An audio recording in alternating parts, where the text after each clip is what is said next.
Firefighters give everything to their communities. At firehousefurniture.com, we make furniture worthy of that sacrifice. Durable, comfortable, built to last. firehousefurniture.com. Welcome to Mental Health Monthly with Dan Degryse and Chris Muscle.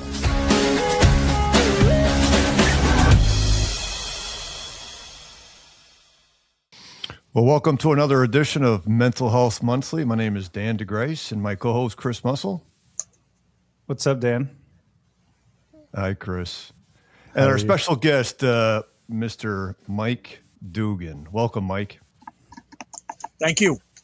Yeah, so I'm going to do a little intro here. Everybody kind of knows Mike, probably knows Mike a lot more than Chris because Chris is a young guy, even though he's retired. But I'm going to get into a little bit of intro. Mike, please bear with me. I'm not going to read your whole bio, otherwise we'd take a whole hour because of all the things you've accomplished. But if I get anything wrong, please correct me. I'm going to start off with the fact that Mike has a 35-year service line in the fire service, dating back all the way to, and we're talking about an active. You're still involved, so 35 years in the fire service that began in 1973 as a volunteer, and hopefully I get this right, Hellisite, New York? Hale Site. It's Hale Site. It's where Nathan Hale was captured and hung. Okay. At least that's the rumors back in the day.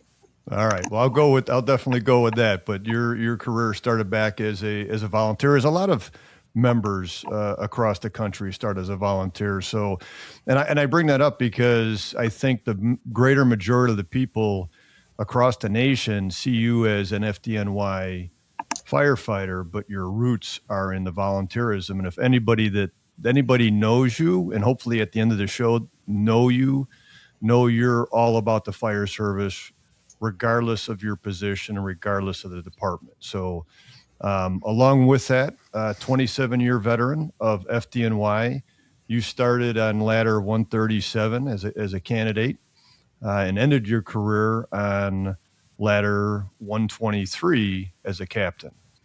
You retired back in 2012, but as I kind of mentioned, you've always been serving in some capacity. A lot of people out there that are listening to this show know you as an instructor at FDIC, a keynote speaker, and something that I was privileged to see, because I've been going to FDIC now the last 10 years, is when you earned the 2020-21 Tom Brennan Lifetime Achievement Award, where I think the coolest thing that, again, as we talk, we're individuals, but then when we get to meet the family, that's even cooler. And when you had your family there, I think the audience got to see who Mike Dugan was, because you were all about the family. I'm not here to make you cry. I remember you being on stage, man, and it was all about your family. So, and we'll talk about that. But along with that, you're a veteran of the podcast nation out here with fire engineering, with the Mike G and the Mike D show. And that's Mike Gagliano. You've been doing that for how long, Mike? Since it started. I think that was 2010 or 11 when we started the podcasts. It was before I retired, so we were doing it back then, and it was called the radio show. And it wasn't even podcasts. It was a live radio show that you could download and listen to. And I think it was 2010. It could have been 2009, but it's been a long time.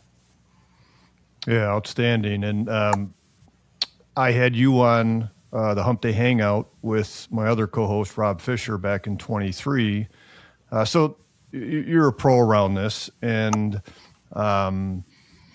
basically, and again, that's a snippet of your legacy and what you've done, and we're going to talk more about that. Like I said, that's what people see.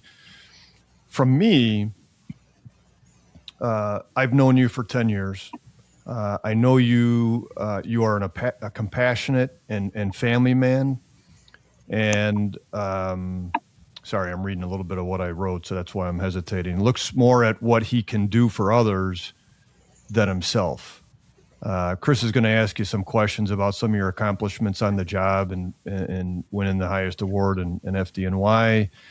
But from what I've seen, and because this is a mental health monthly show, all the things that we have done in our past are in our head. And some of the questions we're going to ask is what matters to you? And then what's your legacy? And then how we can support the next generation.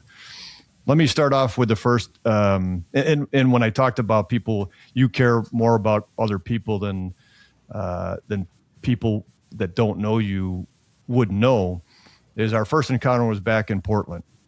If you remember,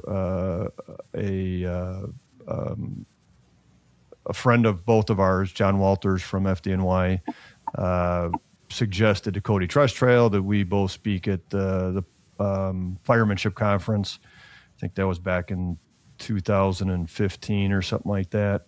And I remember you came up to me and as I call people now kids, you're like, "Hey kid, you'll do fine up there." Cause there were quite a few people. I think there were like 400 or 500 people that were in the audience. And that didn't bother me, but you're like, "Here, take one of these hard candies and focus on that." And I see you with the hard candy right now.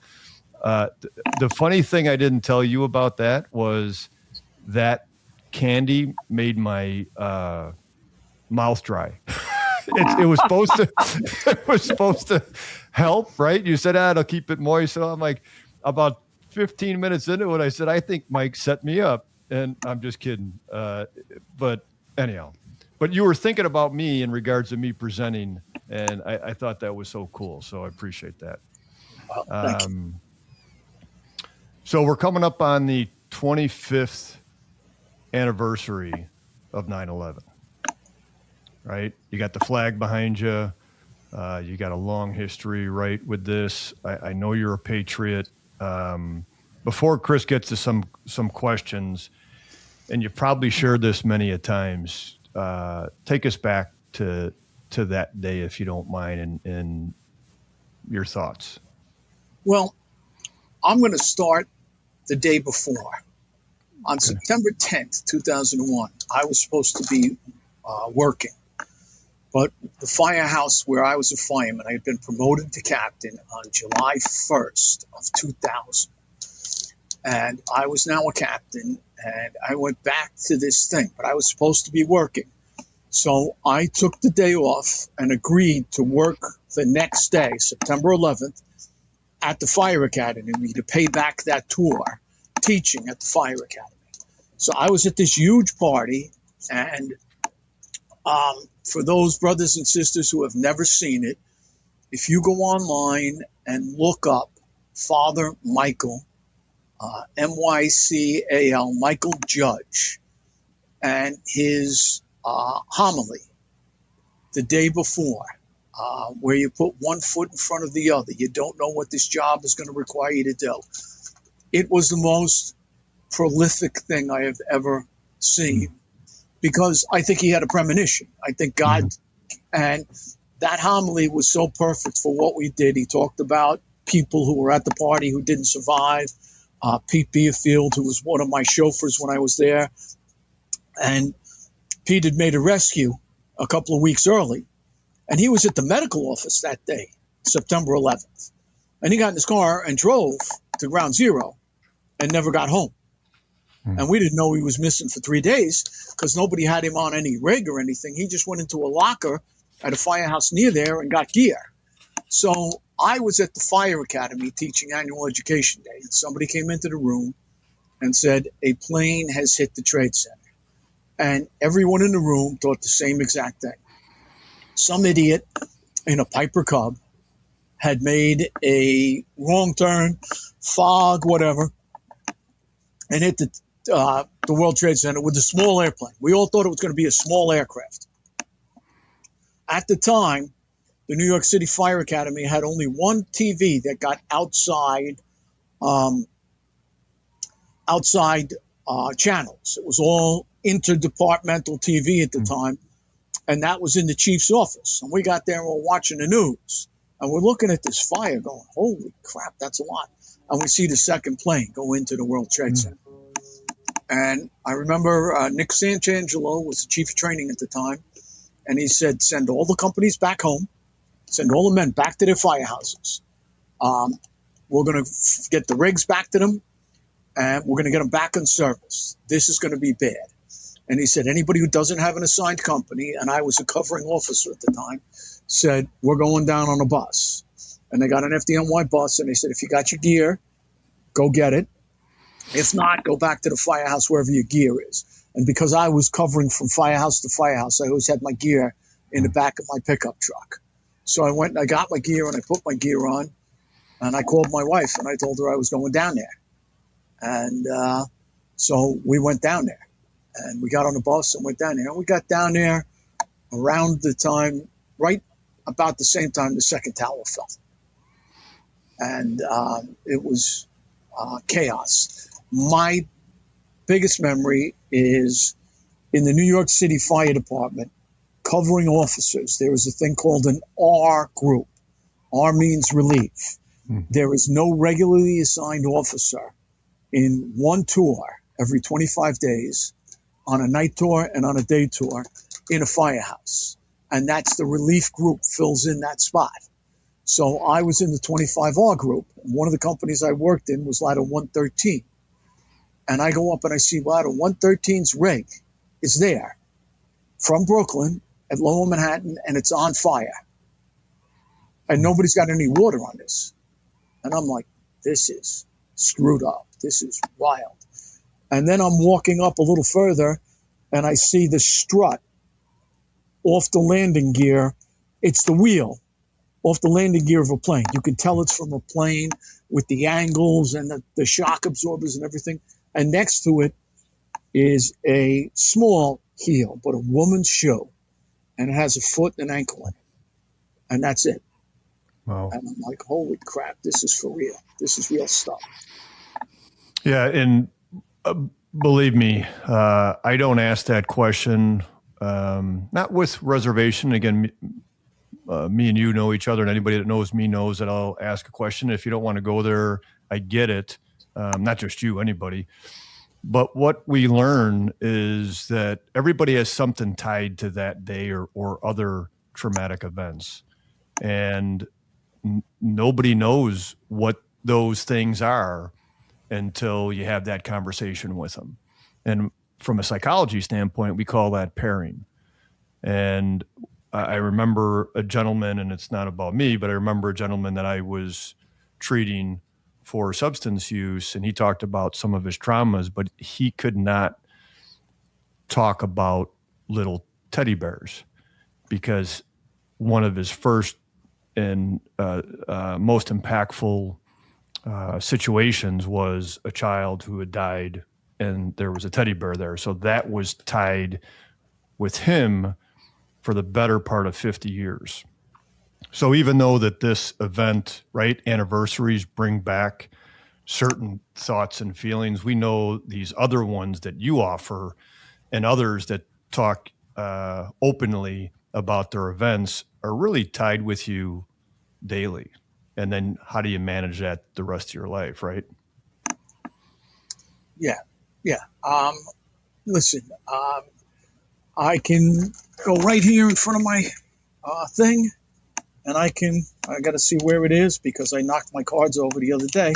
But there's a card in here from the FDNY counseling unit in my cards.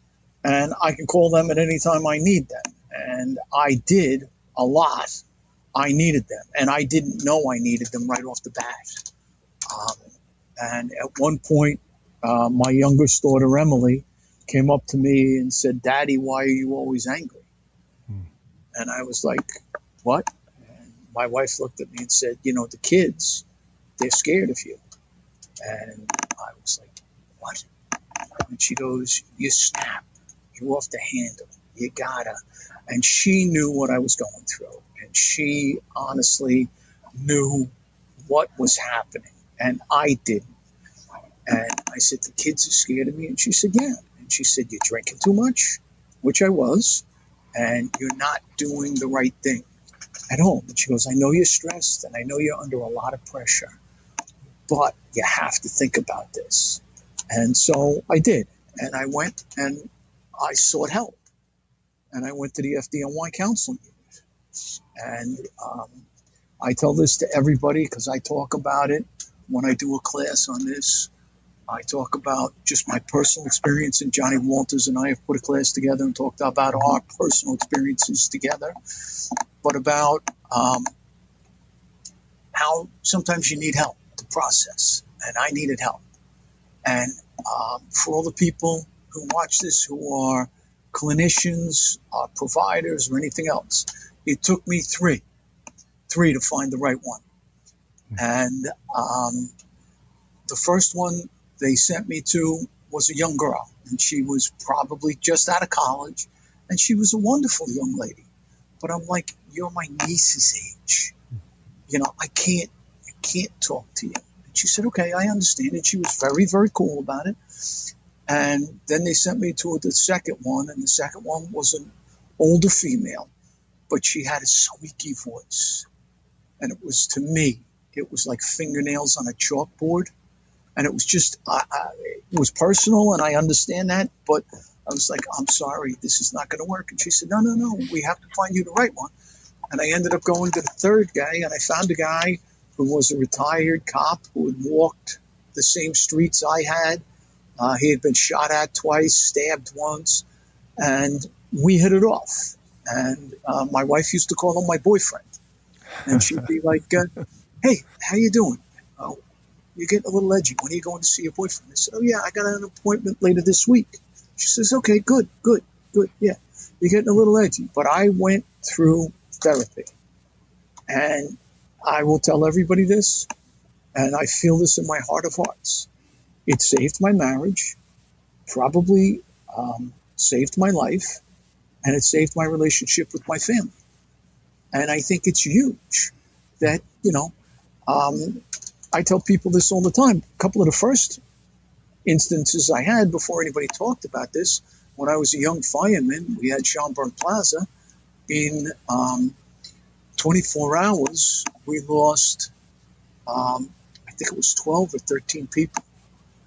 And, Schaumburg Plaza, we had a 12-year-old girl jump from the 34th floor window with her two brothers. And her clothes were on fire. And her mother was up there. And her mother was my first real fire victim in a fire apartment. And it was horrific.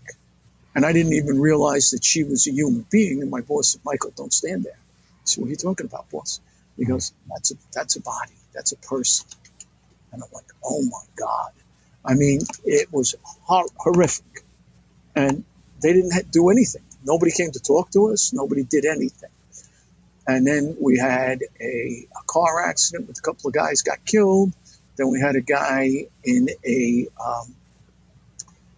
living in cardboard boxes. And some kids set the boxes on fire thinking it was funny. And they burnt him to death. He died in a cardboard box. And you're going home like this, and you're like, and, how do you process this? And back then, the process was Coors Lights. Nope. A couple of Coors Lights and you'll be fine. And that doesn't work. You have to learn how to compartmentalize this and how to put this where it belongs and how to process it. And when you're in the firehouse and when you're on the rig, it's very, very difficult to compartmentalize that stuff. And you need to go out and talk to people afterwards. And I think the men and women in charge, the officers, the chief officers, have to have people come into the firehouse. Father Judge used to come into the firehouse all the time. Father Delendick used to come into my firehouse all the time. And they knew I welcomed them. Come in and say hello. And the counseling unit used to come in and leave their cards on the table. And they would stay there for a couple of days. But every once in a while you'd hear, hey, maybe one of the guys grabbed one. And, okay, let me slide that into my pocket. I'll call on my way home, or whatever else. And you need to make those resources available. You are not broken. You're injured. And we have to get past that there is something wrong with you if you can't take this. Because sooner or later, we are all there. and we all have something that'll bring us back. And I mean, I know what my key is to go back to ground zero, and it's smell. It's the smell of, unfortunately, of flesh, of flesh that is decomposing, and going back and going in there, and we find what we think is a body in there, and we start digging, and then you get the smell. And as the officer, I had to communicate, so I couldn't communicate with the mask on. I had to take it off to talk on the radio and say, we've got something. We don't know if it's civilian or a member of the service yet. We are starting to dig, but we definitely have something here, and we're going to start excavating this area. And that will bring me back in a heartbeat. And, I can handle it now because I got the help I needed. But it's an important thing that young men and women realize that in the fire service, you are susceptible to see traumatic events left and right. And you might be a young mother, young father, just had a kid, your kid's a year or two old, and you go to a call with a child. Could be a backyard pool. That's going to affect you, whether you understand it or not. And you have to go talk to someone.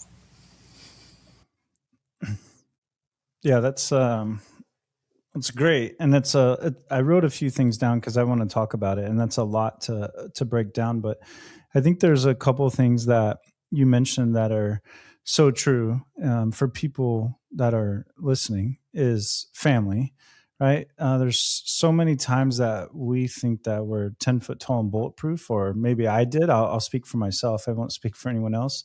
But, when your family, your children, your friends, whoever that is, when they start to recognize something's changing or something's different, maybe we should just listen to them, right? Because I know for me, there's so many times you brush them off. That's not true, or that's not the case. So I thought that was really powerful. And then the counselors, I know for me, I went through 3 counselors before I found the right one. And I think something else that's really important is, but you mentioned it, before it's too late. Like, think of it as your maintenance or whatever you want to categorize it as. But, it's okay to do regular check-ins, right? Even if you thought you were good, because so many times we're good until we're not, right? And in my opinion, it's a lot easier to handle it as we go versus compounding and compartmentalizing for 5, 10, 15, 20 years, so on, et cetera, and then get to that too late point and try to fix it overnight, right? And so I just think that is super important. And I totally agree with you. And I think that we have to think about these things. And our loved ones know, but if you do not allow that communication to come back and forth. And listen, I grew up in an Irish Catholic family. I was one of 6 brothers and sisters. I had 3 brothers and 3 sisters. And everybody in our neighborhood had families. I mean, the weird ones only had 2 kids. Okay, everybody had 6, 8, 10, 12. One of them had 13 kids. It was insane. But we always were around groups. And I was very lucky that I had brothers and sisters, and they would call me out. And then I got married to a woman, and that communication has always been there. And she made me a better communicator.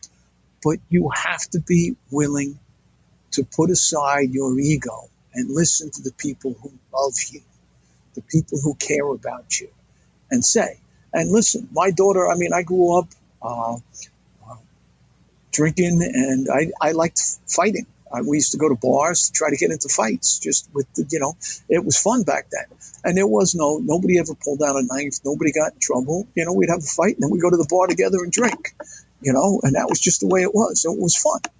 And the idea that my daughter said, "Daddy, why are you always angry?" That's the toughest punch I ever took in my life from a 6-year-old. I mean, it almost buckled me. Like, what? One of the things that I love the most in this world is afraid of me. Yeah, so I think it's safe to say, if you're not going to do it for yourself, do it for your family. Oh, absolutely. That's what I told myself, right? 10 foot tall and bulletproof, and I didn't have a problem, right? If I'm not going to do it for me, do it for your family. Yeah. Right? Yeah. And then, because who's going to tell their own family no, right? Most people. I think it's powerful. So, Mike, when you were talking about that fighting, were all those guys firefighters from FDNY? Just kidding. No. Because chances are that a lot of them were maybe from a different part of the city, but I digress. So Awesome.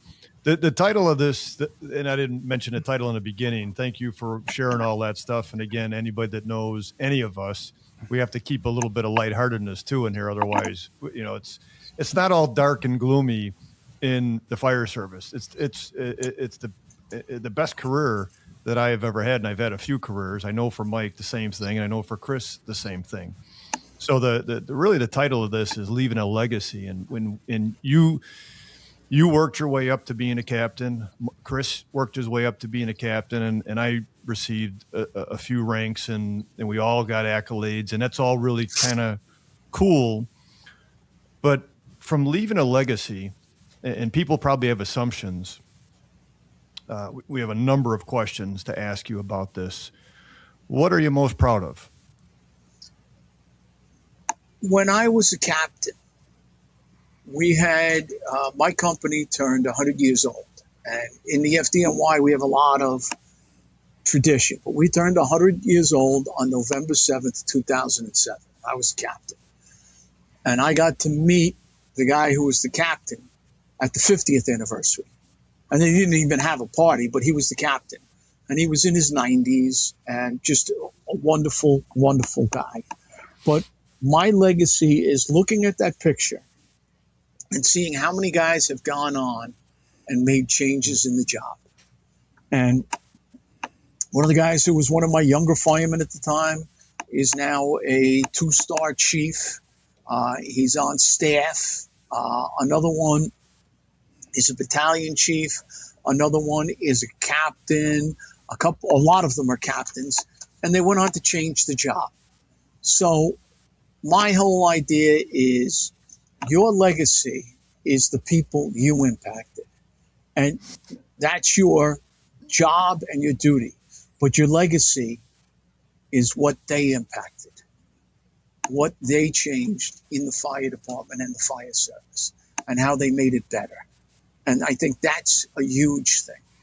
Huge. Yeah, and you could almost, and again, I'm not putting words in your mouth, as we all get older, I think that same thing happens with the family, is why we did whatever we needed to do to persevere in a job, to get promoted, to make a little bit more money, to be able to put different, food on the table and so forth. As we get to our age, and I know Chris is a little bit younger, we look at our kids and their legacy. And that, for me, while my kids are still in their 20s, and not all of them have reached their potential yet, a lot of my energy is on how I can continue to support them to have the career that I did in whatever they choose. I agree wholeheartedly. And my older daughter is living in Brooklyn. She's a teacher for the New York City Department of Education. She's got a great job. She's going to get a pension. She's doing great for herself. She has a great support network, and she's happy as hell. So good for her. My youngest one was out in Denver. She was a traveling social worker for a while, and now she's back home, and she's trying to get enough hours to take a test that she needs to start her own social work practice. So I'm like, great, okay. So she's living back home part-time, I guess I'd call it. But it's great. And, supporting your kids and doing whatever you need. And I have a deal with my kids. And my wife and I have talked about this extensively. And for those of you who don't know, I will be married later this year for 40 years. I've been with my wife. September will be 46 years. So we've been together a long time. And we have a deal with our kids that if they need money for any mental health and they want to go see a therapist, they want to go visit whatever else, we will pay for it. No questions asked. Tell me what you need. Mental health money, that's on us. We don't want you, because that would be the first place that anyone would cut, because I can get by without that. And I don't ever want to see anybody do that. So this is the deal my wife and I have with my kids, that if you need it, you tell us and we'll send you cash, like immediately, you know? And I think that's so vitally important to everyone to understand that it's not just, firemen. It's not just, the effects of your career. My older daughter has had some things, and I didn't realize it until she went to a therapist. Now, when my Missy had my second daughter, my older one, Sarah, was just about 3 years old. And mommy didn't come home from the hospital after having a baby. And the baby came home without mommy. And mommy was in the hospital for 27 days. Wow. And on life support, given last rites. And I mean, it was crazy. And so my daughter was talking to a therapist and talking to a therapist about mommy when Emily, my youngest, was born. And then talking about daddy on 9/11 because mommy knew he was down there, but couldn't get in touch with him because there was no cell phone service until later that night. And my daughter said, her therapist said, holy Christmas, you've got abandonment issues. You're worried about this stuff. And started working through that as a 3-year-old. And then as a 7-year-old when maybe she was 8. Wait, she was 8, 9. She was 9 when 9/11 happened. So, she got and I'm like, okay, so this is part of what, the legacy I left you, but I want you to get through this. So I think it's huge. How cool is that? That's just, right? The fact that you do that, that's pretty neat. And our families, they take a back seat, but they take a front seat to the career, if that makes sense. I mean, they're the ones that you're coming home to every day. They're the ones that you're missing the holidays, the events, all the things that you're talking about. And it's pretty interesting. I have a friend who's going to retire from the military soon. He's pretty high up, 30-year career. And I asked him, I was with him not too long ago. I said, are you going to have a retirement ceremony? And he goes, well, if it's up to me, no, but my wife said yes. And it was just interesting because that retirement is just as much for her as it is for him. Right. And our families are so impacted by our careers. It's just, it's cool that you do that. And, the other thing that we have to think about with our families is what I do, what I've seen Dan do, what I've seen you do, going to FDIC, going to all these other things and taking away time from your family. They give you permission to do this. And you have to make it up to them. And I mean, I always tried to make it up to my wife while we were younger. I used to, if I did any overtime or if I got extra money working on the side, I would come home and I would give her some money and say, here, put this in an envelope for date night. And then one night when you and I want to go out and get away from the kids, you tell me, we'll go to a movie, we'll go out for dinner, whatever you want to do, but we'll have a date. And I still think it's one of the best things that a guy or a girl can do for their relationship is to date their partner. Go back to thinking what it was when you were dating and how you wanted to impress them and take them out and make them special. And I think that's so important. And we need to have systems like this for our families in place. Well, you remember my keynote, right? And a lot of people don't know this. My wife was there and my kids were there and other close friends and family. My parents weren't there because unfortunately they couldn't travel.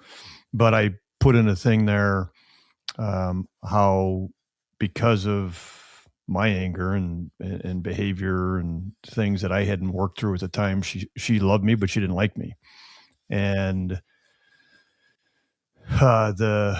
when I finally realized I had to make a change and was willing to do that, it took the better part of 3 years for her to like me again. And it goes back to all the time and energy that we put in, not only to our career, to like and love our job, but also the person and persons that we love. Do we do enough each day? And so I can remember many times you talk about, date night, and there's always something else that was in the way of it. There was always either the dollars or the time or tired or work or whatever. Anyhow, everybody's situation is different, but now I wake up and I'm like, okay, there's a couple key things that I have to do. One is I got to remember if I've asked her if she wanted to go out to eat something, in the last couple of weeks, not only to to show that I'm thinking about it, but actually follow through and do it and not have other excuses like money or work or things of that nature. She always said to me, and I've always said to her, I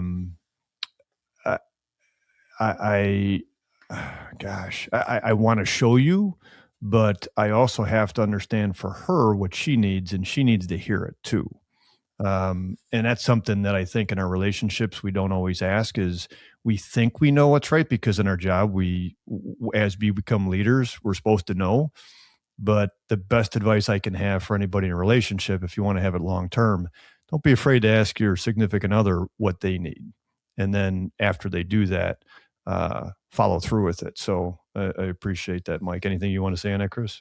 Yeah, so it's a question, and I mean, both of you can answer it, or Mike, it doesn't matter. But I know one thing that I would just ask you, because this was something that I had to learn, was did you come home from the job and make it a point to ask your significant other, how was your day, or how are you doing? If you worked a 24-hour shift, 12-hour shift, whatever that looked like. Because I know for me, I would come home and I would just tell my wife about everything, and I had the mindset, well, if she wanted me to know, she would tell me. And then I had to learn, and I had to make it a priority to say, how was your day? And then the second part is when I did learn that, I would ask her, and she would maybe tell me a situation or a problem that occurred, and I would try to fix it. And one day she looked at me and said, I don't need you to fix it. I just need you to listen. Right. And so I guess the question was, did you experience something similar, or was it a thing where you had a conversation, or you left work at work and home was home? I tried to leave work at work as much as I could. Now, I had an hour to an hour and a half commute home when I got off. So a lot of times I would put on whatever I was in the mood for as far as music, whether it was hard rock or soft folky, whatever was I was in the mood for to get me home and to decompress. And I would think about, and I always called home God's little acre. I'm going home to God's little acre, where I live with my wife and kids, where I'm escaping the madness of the neighborhoods I worked in New York City and everything else. And I would go home there. So some nights I would come home and she would be like, oh, we're going to have dinner. I already fed the kids, and then I'm making you and I a nice dinner. And I'd be like, okay, what can I do? Can I get you a glass of wine? What do you want? What's going on? Other nights I'd come home and she says, oh, I'm just frazzled. I said, okay. The kids are still up. I'll take them and go down. You have to size that up, and it doesn't always work. And my wife and I had a very unique understanding when we went into this. And our understanding was I was going to work 2 to 3 jobs, always. And she was not going to have to go to work while we had young kids in the house. But she could never bitch at me about going to work. So at one point I was working for a local fire academy, and we had to have dinner every night at 5:30 because I had to be out the door at 6:30. And it was very hard for her. but she always liked to sit down and have that meal together. And we did that, and we made that work. And then I got another job that was better, and that was more on normal business hours. So I'd come home, we'd have dinner. The other thing, I like to cook. So every once in a while I'd say to my wife, what do you have, any ideas for dinner? She goes, no, I hadn't really thought about it. I said, okay, I'll think about it. I'm going to go get dinner. I don't mind going to the supermarket. My wife doesn't like going to the supermarket because she's done it for so many years. And I'm like, I'll go. Anytime you want me to go to the supermarket, I'll go. But you tell me and, what you need me to get, or I'll go figure out something for dinner and I'll cook. I'll make something. And I pull up recipes all the time. And I try different things and I cook stuff. And, I like to barbecue, so we grill a lot and we kind of work it together. So I think you have to figure out where your common ground is and what the I hate to use the term because I think it's ridiculous, but what the love language is, what she respects you doing for her.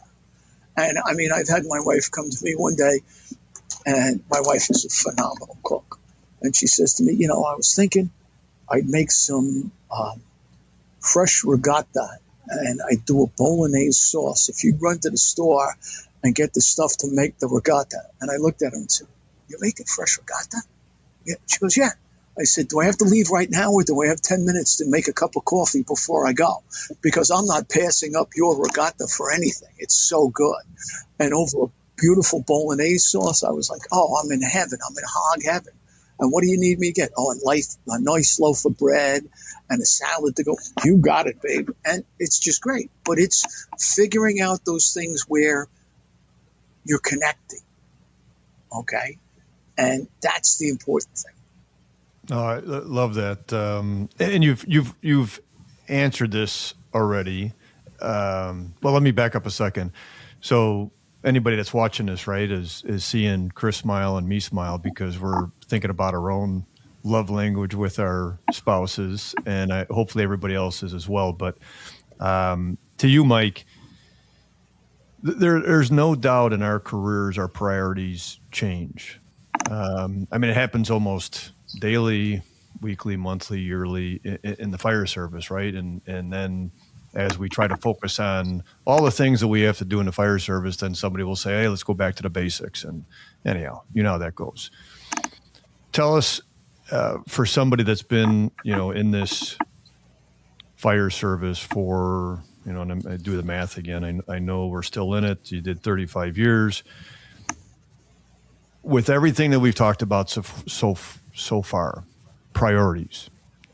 What were your top two priorities before, and what are your top two priorities now? My top two priorities, well, and I think this goes back to rank. My top two priorities as a fireman were doing the job right and not embarrassing the company. Okay, and learning my job and doing it right and being a credit to the company I served in, where I was a fireman, where I really learned the job in 43 truck.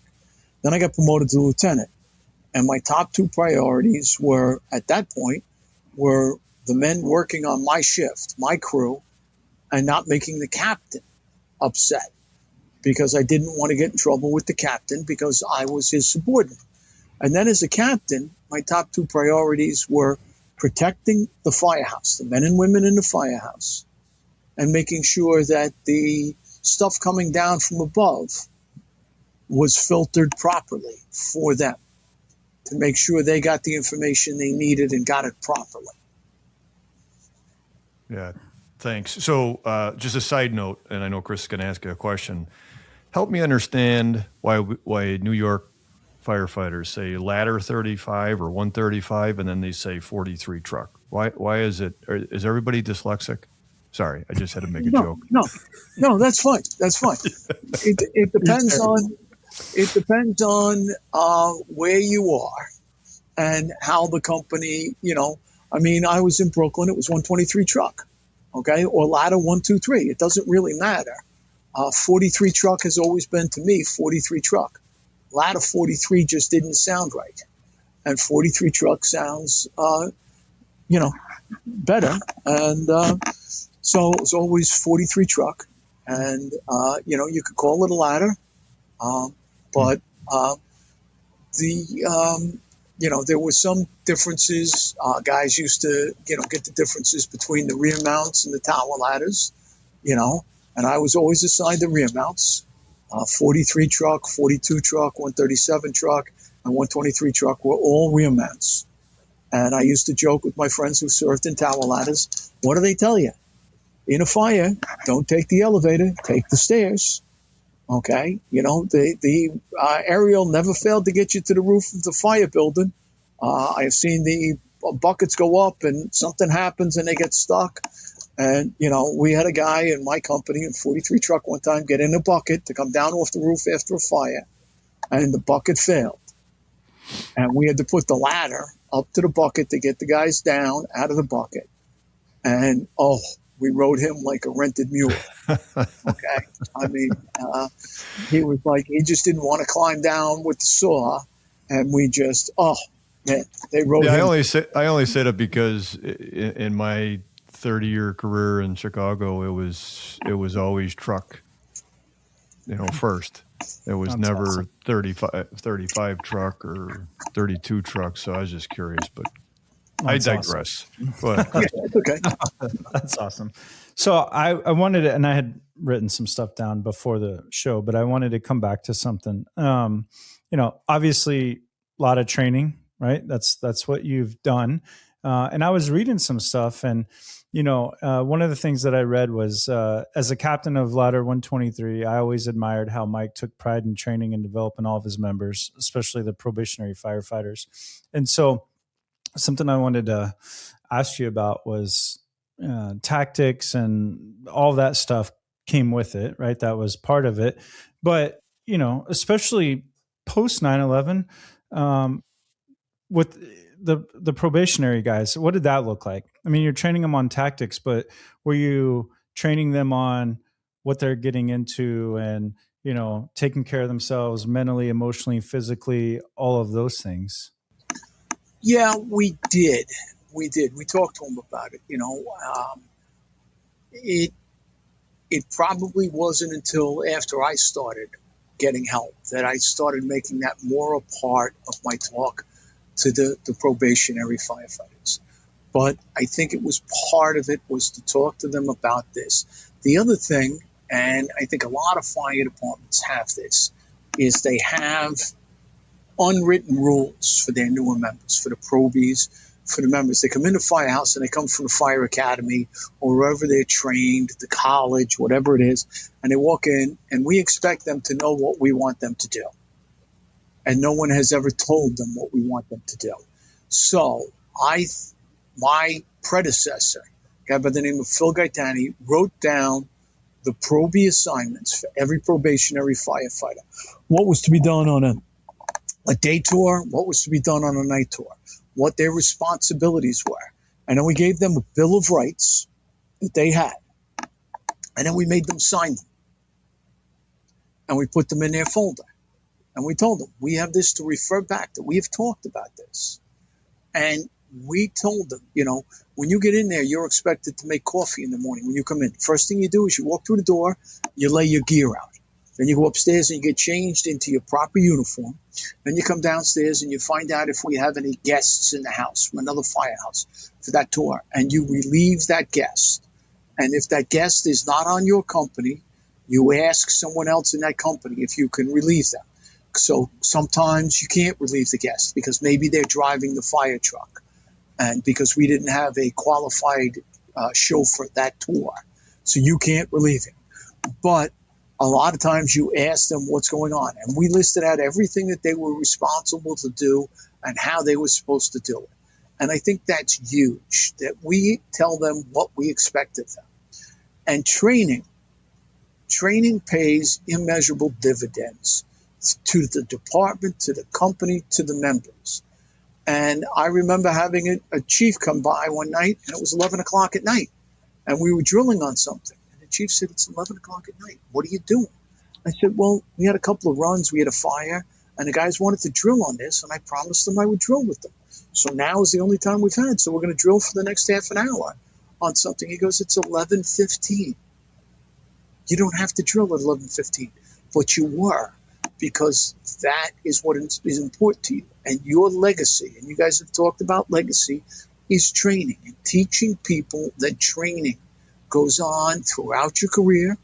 Even when you get off the job, you're still learning what they're doing different, what's going good, what's going bad, how it is. And that is your legacy, is to get those people to love training.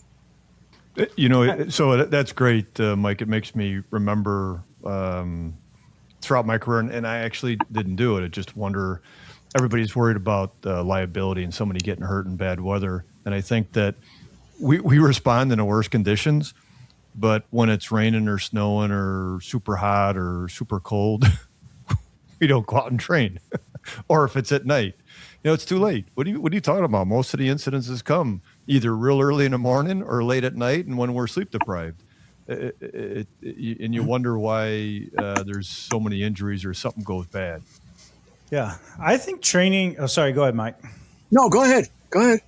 No, I was just going to say training, especially as a military guy, where we trained day in and day out, right? Like that's what we did until we deployed. We trained, and even deployed, we still trained. I think sometimes training is as important as all the other things we talk about in mental health, because the way we are and how we're able to perform, right, will affect how we think after the incident, right? It plays into so much of what happens up here when we get back to the firehouse from the run. Were we prepared? Did we know what we're doing? I wish I would have known that. I wish I was good at that. I wish I would have stretched that better, right? And sometimes that is the foundation for everything else that occurs. And I think it's vitally important. And to Dan's point, I remember going across the street from the firehouse were a couple of vacant buildings, and they were getting ready to rehab them, to renovate them. And I knew that they had sealed up the roof and they were protecting it.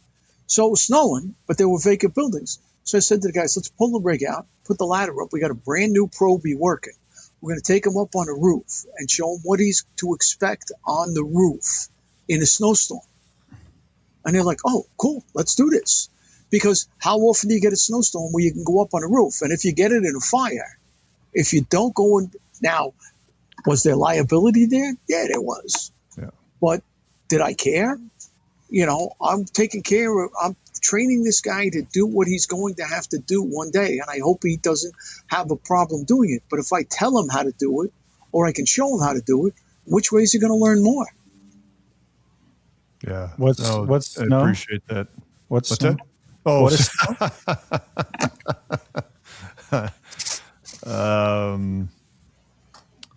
Sorry.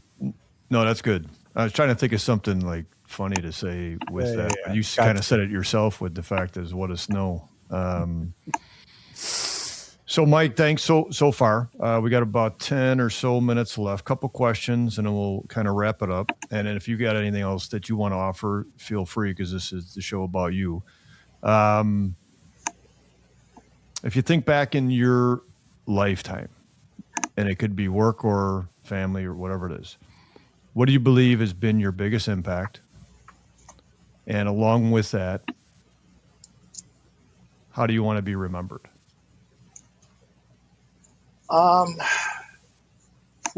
Okay. Biggest impact is my kids. Leaving my kids to make the world a better place. They're both great people. They're both good citizens. They want to make the world a better place, and I appreciate that. I believe that is my biggest impact. My impact in the fire service is just that I was willing to listen, learn, and teach. And what I learned and what worked for me, I taught people. And I learned things that, people I didn't know, things I didn't know people taught me. And I'm like, wow, that's great. I was always open to listening, to learning something new. And I think your impact is how open you are to others. How do I want to be remembered? I tell this to people all the time.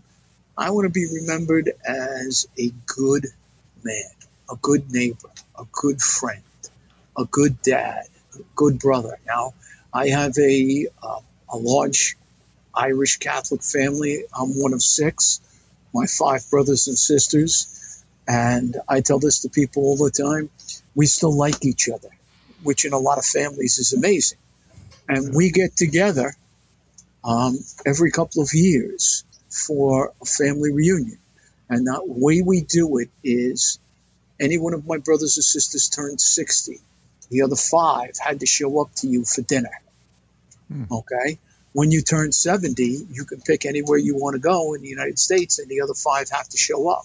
So we just celebrated my 70th birthday and my wife in my favorite place in Cape May, New Jersey in September. My birthday wasn't until December, but we did it early so we could be there at the beach and everything else. And we had all my brothers and sisters there, and we just had a great time, and we get along.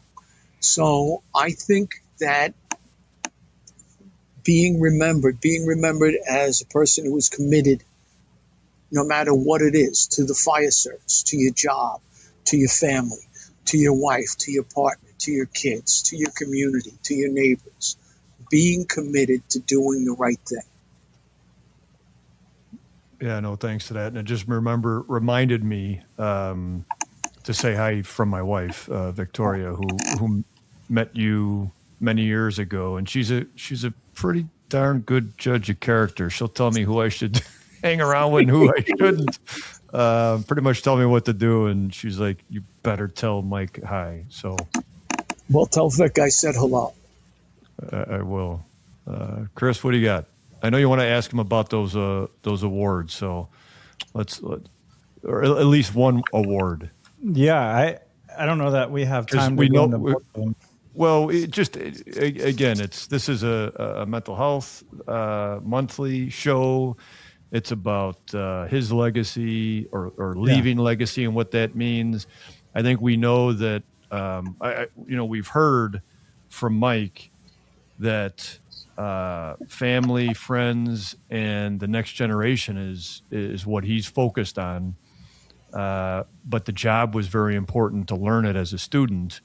And he was very good at that. So you won a couple awards, couple of medals, right? Yep. And I'm a believer that, and I'll let Chris ask the question. I'm a believer that every day there's men and women throughout the fire service that deserve many things, and it goes unnoticed. But with that said, go ahead. Yeah. Two medals. At least that's what I read. And so, if I had to guess, medals aren't handed out just every day. And so there was something big that caused you to get those medals. And so how did that play into it? Right. Is it bravery? Was it, you had to risk something, injured, something like that. And obviously.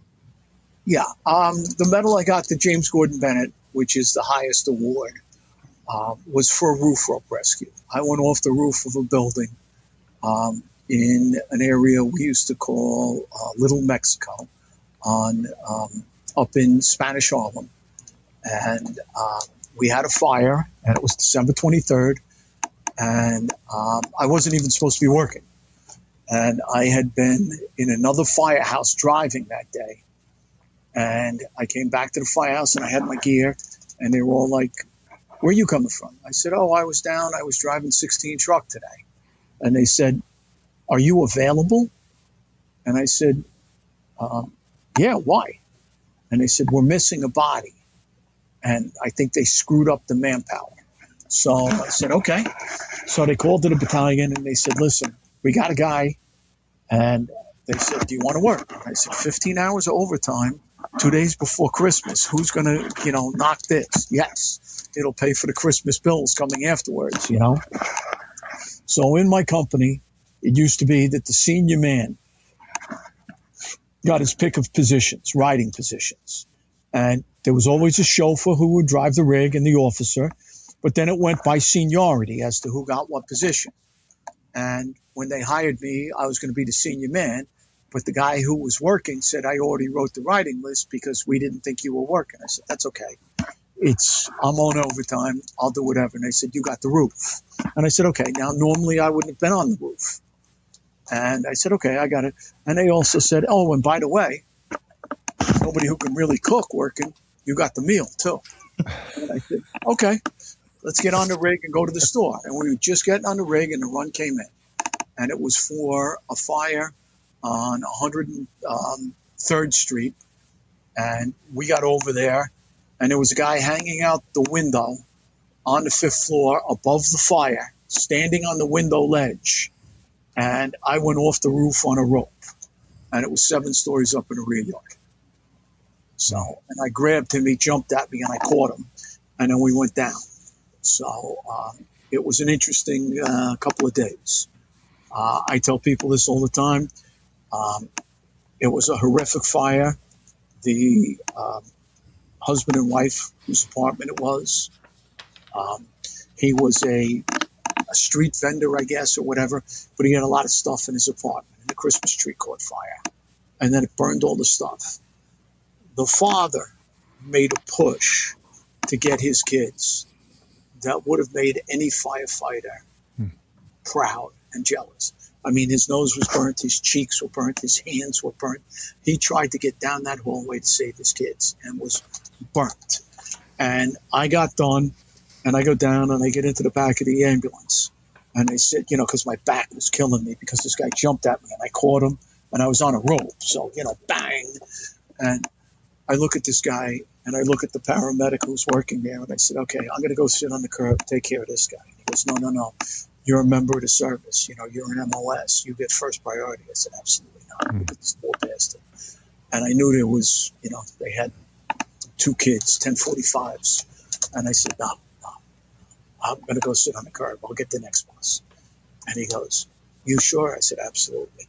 And the guy got in there. And I remember the paramedic trying to take blood gases. And I don't know if you've ever had blood gases taken out of the back of your hand with that needle. And the guy looked at me and said, relax. And I looked at him and I said, I am relaxed. And he says, we'll do this later. So I went off the roof. And at the time that it happened, my wife was pregnant. And all the accolades where they're telling people that I put my life at extreme personal risk, going off the roof on this fire with the fire below me and on a rope and all that. And I remember we went to one of the award ceremonies and all of a sudden I'm feeling fingernails dig into the palm of my hand. Like, she's like, what the hell are you doing? I thought you were supposed to be safe when I sent you to the firehouse. So, yeah. So that was it. I made a roof rope rescue. But the company I was in, and I will talk about this, because 43 truck, there every Monday we drilled on the roof rope. We drilled. We practiced. We drilled.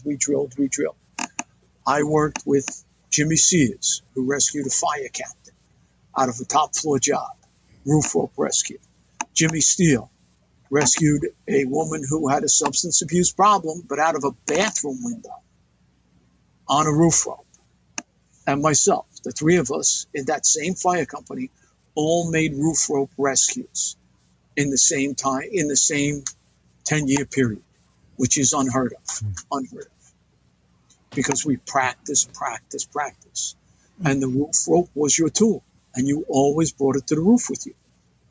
And if you didn't, and the captain heard about it, you would be in trouble. What's great about that, and I'm sure Chris is listening, everybody that here that's listening to you, it's less about you and more about the other persons, again, from your family to the victims to the candidates or probees or whatever you want to call it. Through this conversation, I don't know if we learned this in the very beginning, because a lot of it is trying to ascend and be like the Godfathers before us.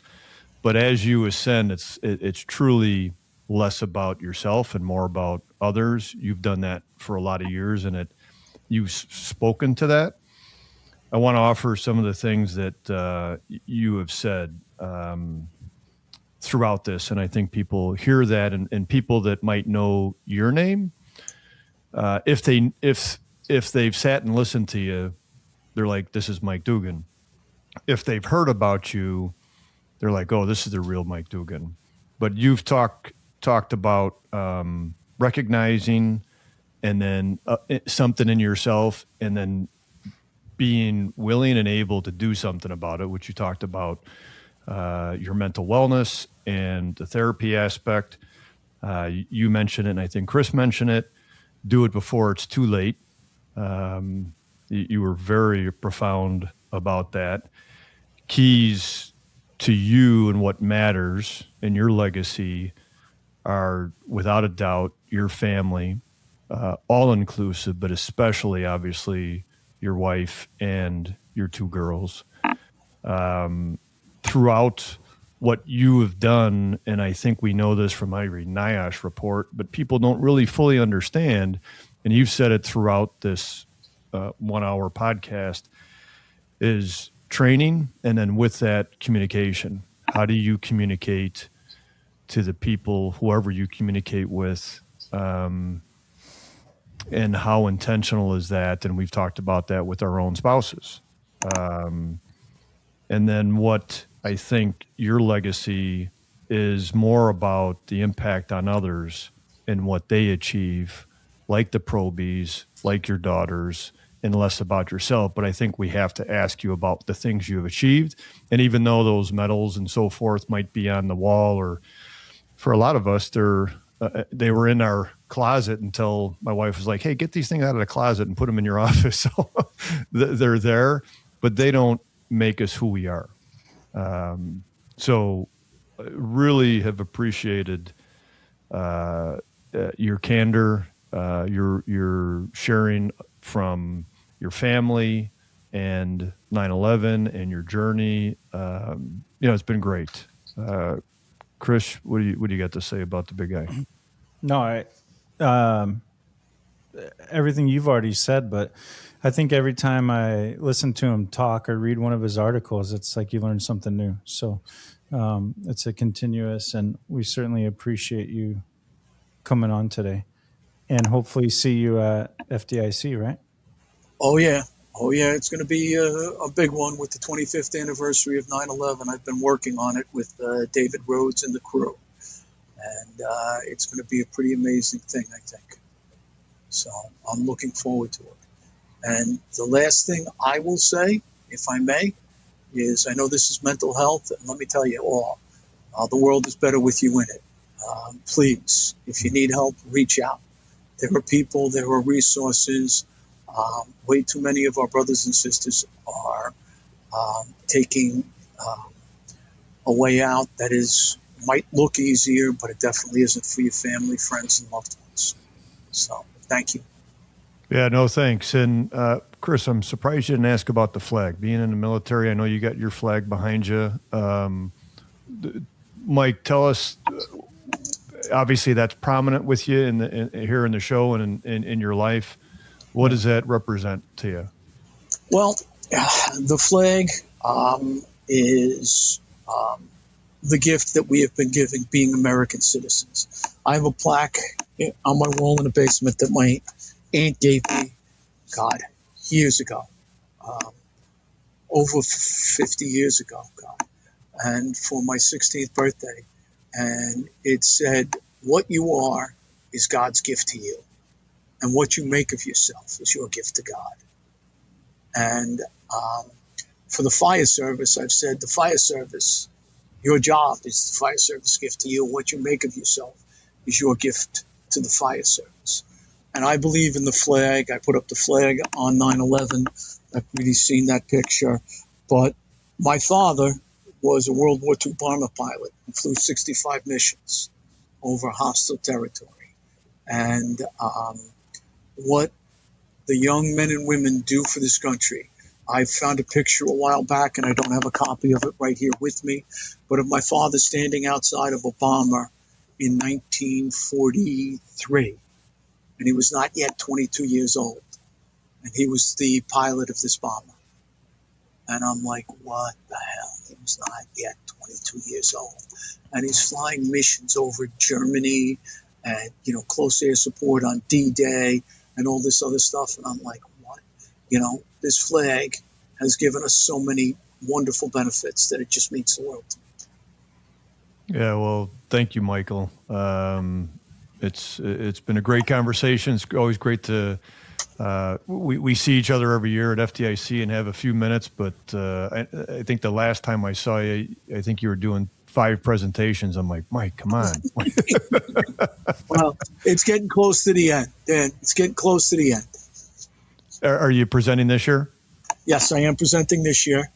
And what day? Oh, I have no idea. All right, look up Mike Dugan. Look up Mike Dugan. I think. Well, I haven't even gotten there. I'm leaving on Thursday for Castle Rock, Colorado, to go do something in Colorado. Okay. I'm assuming you're presenting on Wednesday then, so hopefully it's not the same time I'm doing it. Well, if that's the case, then I'll have crickets. Yeah, right. Well, this is Chris's first year, so maybe he'll have everybody in his room. Yeah, good. Truly, pleasure, honor. Consider you a friend, and thanks for spending the time with us. Appreciate it. Thank you. Thanks, Mike. For all of you out there in firefighter nation world and fire engineering, thanks for joining us. Another edition of Mental Health Monthly.